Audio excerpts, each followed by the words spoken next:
أخرجكم من بطون أمهاتكم والله أخرجكم من بطون أمهاتكم لا تعلمون شيئا وجعل لكم السمع والأبصار والأفئدة لعلكم تشكرون. Allah Azza wa Jal says, when He removed you from your mother's womb, you have no skill of taking cocaine, you have no skill of drinking alcohol, and you have no skill of watching pornography, you have no skill of embarking on masturbation, embarking on zina, backbiting, all these things. You have none of these particular skills of embarking on bad deeds. You didn't have them. And for you to learn that one, وَجَعَلَ لَكُمُ السَّمْعَ. He created for you the hearing system, what again? وَالْأَبْصَارَ. And your visual system, and what again? وَالْأَفْئِدَةَ. And then also your feeling center. If you go to Surah Al-Fussilat, حَتَّى إِذَا مَا جَاءُوهَا. حَتَّى إِذَا مَا جَاءُوهَا شَهِدَ عَلَيْهِمْ سَمْعُهُمْ وأبصارهم وجلودهم بما كانوا يعملون. صدق الله. Allah Azza wa Jal says that your hearing system helps you in learning. Whatever you do, your hearing system is helping you. Many are the things that if you hadn't heard about it, you wouldn't have embarked on it. It was somebody, a colleague, a sister, a brother who talked about it, and you developed an appetite for it, and then you took a step to test it, and now it has become a burden unto you. Somebody just showed it, it popped up on social media, your eye popped on it, then it created what? A desire within you, then you embarked on it, and now wallahi it's a big burden unto you. You are not struggling to come out of that one.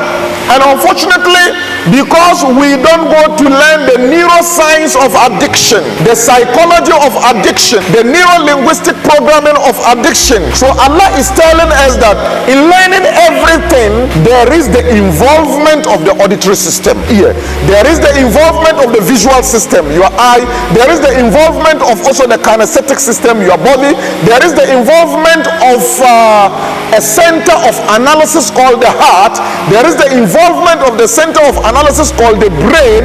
And if you want to unlearn that particular activity, you have to go back to these things one by one and break them. So we say, number one, there will be a trigger, a VAK trigger.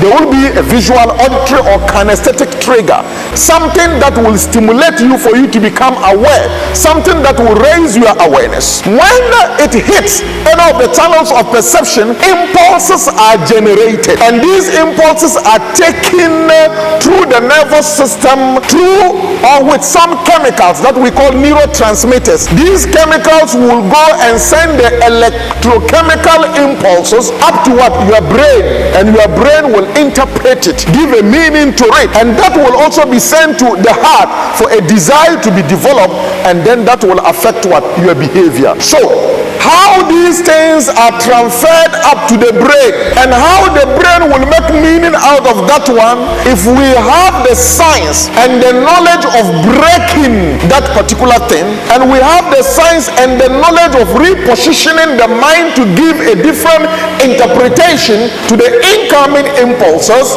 then the effect on the heart can be reduced, and for that matter, the appetite to get up and do that thing can be controlled. One very important neurotransmitter, dopamine. Normally, in most of the addictions, we find abnormal levels of dopamine. You test that particular activity, or you test that particular substance, some unusual high level of excitation is being aroused within you.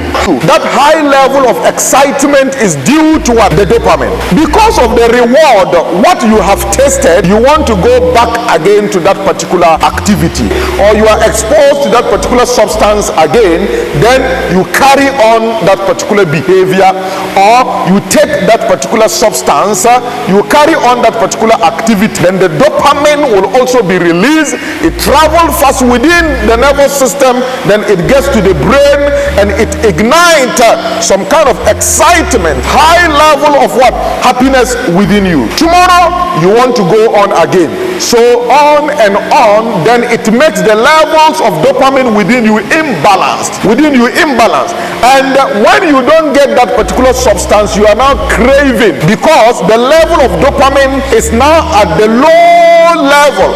Under normal circumstance, we can use azkars, we can use salah, we can use good deed to ignite the releasal of dopamine at a normal and controllable level to make you happy and excited. But unfortunately, if you go beyond the normal and the natural releasal of dopamine to go and take tramadol, to go and watch pornography, to embark on masturbation, then the body will produce abnormal level of dopamine, to the extent that if the level of dopamine falls down below the normal level, you are now in trouble. Is there any behavior in you that you think that this particular behavior doesn't contribute at all, in any way at all, to the achievement of my vision in life? That becomes a soft addiction. It doesn't contribute. That's what the Quran calls it love. قد أفلح المؤمنون قد أفلح المؤمنون الذين هم في صلاتهم خاشعون والذين هم عن اللغو معرضون